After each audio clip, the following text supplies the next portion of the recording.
l'Institut de recherche en musicologie a développé plusieurs projets autour de l'œuvre et de la figure de Camille Saint-Saëns.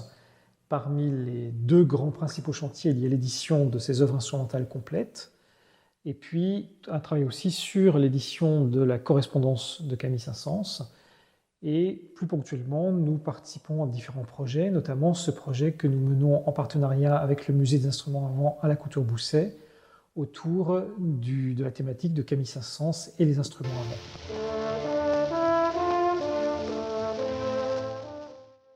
Le musée a été fondé en 1888 par le syndicat des ouvriers finisseurs en instruments de musique de la Couture-Bousset. À l'origine, c'est un musée ouvrier avec une histoire de plus de 130 ans. Un musée dédié à la facture instrumentale du bassin Couturio, c'est-à-dire le village de la Couture-Bousset et les villages aux alentours, Aisy-sur-Eure, Ivry-la-Bataille, Garennes, etc.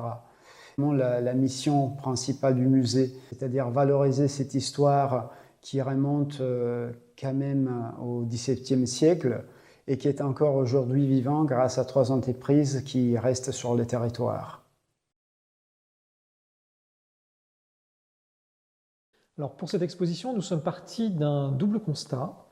C'est d'une part que Camille Saint-Saëns, c'est parmi les compositeurs de sa génération, celui qui a le plus composé pour les instruments avant, à la fois en tant qu'instrument soliste, soit dans la musique de chambre, soit dans la musique concertante, mais aussi du répertoire pour orchestre avant, ce qui est assez inédit pour un compositeur de sa stature à la seconde moitié du XIXe siècle. Le second constat, c'était de faire coïncider la longue carrière artistique de Saint-Saëns, qui couvre quand même les années 1840 à 1921, et cette longue période de carrière artistique correspond également à la période la plus inventive de l'histoire de la facture instrumentale des vents, là où les vents vont progressivement prendre la forme définitive que nous leur connaissons aujourd'hui.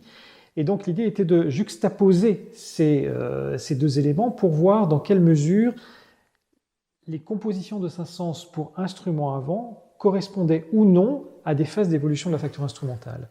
Et en fait, en faisant tout ce travail de recherche complémentaire, on s'est rendu compte qu'à chaque fois qu'il y a une nouvelle invention, un nouveau perfectionnement de l'instrument, Saint-Saëns propose quelque chose pour ces nouveaux instruments à travers le média, ou l'entremise en tout cas, d'interprètes et de facteurs avec lesquels il était en relation.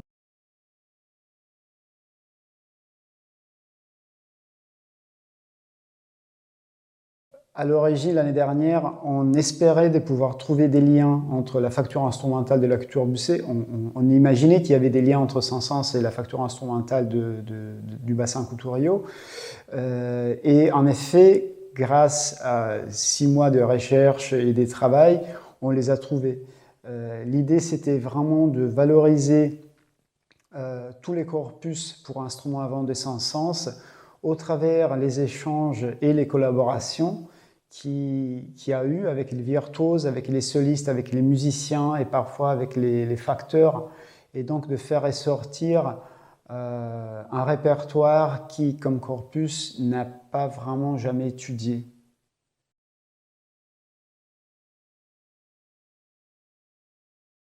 L'ouvrage qui accompagne l'exposition est à la fois un catalogue d'exposition qui rend compte des objets et des thématiques qui est exposé ici, mais c'est aussi un ouvrage plus complet puisqu'il propose des articles et des essais de fond sur la thématique de Camille Saint-Saëns dans son rapport aux instruments avant, avec aussi, nous avons souhaité la publication d'un certain nombre de documents inédits et surtout d'une iconographie assez riche et elle aussi inédite.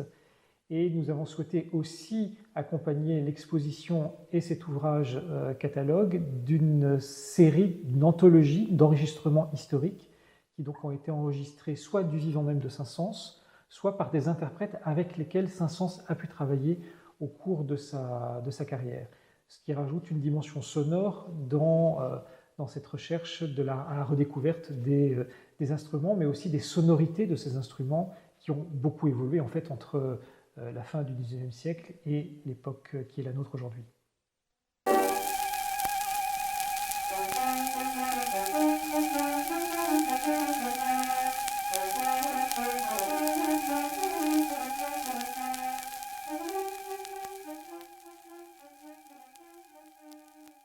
on a essayé de valoriser dans les catalogues et dans l'exposition un espèce de parallèle entre la partition ou l'esquisse et l'instrument qui aurait pu être utilisé.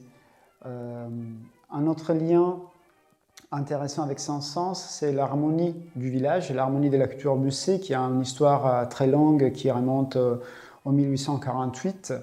Une harmonie qui sera active jusqu'aux années 70 du 1900.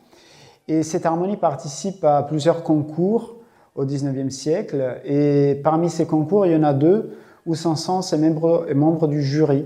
Il s'agit du concours d'Évreux en 1875 et le concours de Dieppe en 1876, dont le musée conserve les deux diplômes et une médaille, et dont Saint-Saëns est évidemment dans les jurys. Et voilà, c'était l'occasion aussi pour imaginer le fait que la communauté de facteurs qui étaient les musiciens de l'harmonie, il faut dire que le 95% de musiciens de l'harmonie étaient les facteurs du village, ont joué devant Saint-Saëns. Donc Saint-Saëns a entendu jouer les facteurs de la culture Busset.